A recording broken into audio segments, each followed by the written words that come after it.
আমি তোমাকে খুব ভালোবাসি রোমা। আমিও তোমাকে ভালোবাসি। ভিডিওটি এআই দ্বারা বানানো, আপনারা বুঝতেই পাচ্ছেন।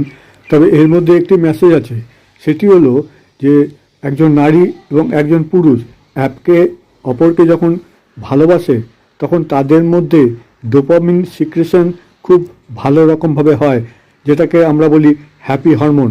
এই ডোপামিন যত বেশি ভালো পরিমাণে নির্গত হবে বা সিক্রেশন হবে, তত বেশি আপনি হ্যাপি থাকবেন। আর একজন নারী, একজন পুরুষ, একজন স্বামী, একজন স্ত্রী যখন কাছাকাছি আসে তখন তাদের মধ্যে ডোপামিন সিক্রেশন বেশি বেড়ে যায়।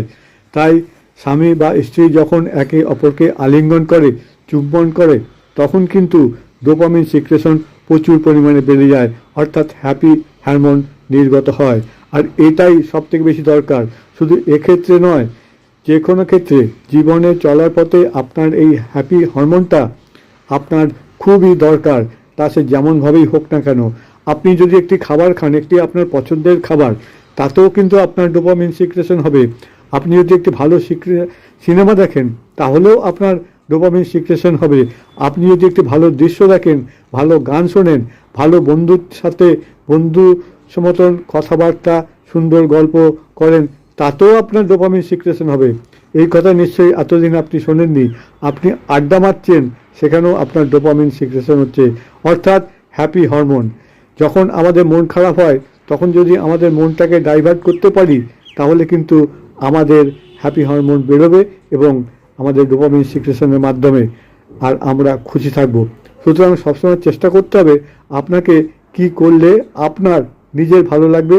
অন্যকে ভালোবেসে, অন্যকে ভালো রাখলেও ডোপামিন সিক্রেশন হয়। অর্থাৎ সমাজে আপনি বাস করছেন, সেই সমাজে অন্য লোককে যদি খুশি দেখেন এবং তাতে যদি আপনার খুশি লাগে, তাহলে বুঝবেন যে আপনার ডোপামিন সিক্রেশন হচ্ছে। সুতরাং আপনার যেটা প্রথম প্রায়োরিটি, ভালো থাকা, সেই ভালো থাকাটা আপনি নিজেই নিজেকে দিয়ে তৈরি করতে পারছেন।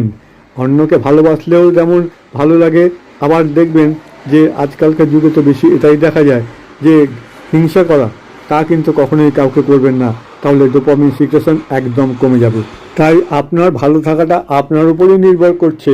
কিভাবে আপনি ভালো থাকবেন আর কিভাবে আপনি আপনার ডোপামিন বাড়াবেন, তা আশা করি এতক্ষণে বুঝতে পেরেছেন। তাই নিজে ভালো থাকুন, অন্যকে ভালো রাখুন, তাহলেই সবার মঙ্গল, আপনার মঙ্গল, সমাজের মঙ্গল, দেশের মঙ্গল। একটা কথা সবসময় মনে রাখবেন, আপনি যদি ভালো না থাকেন তাহলে কেউ ভালো থাকবে না, আপনার পরিবারেরও কেউ ভালো থাকবে না। সমাজ ভালো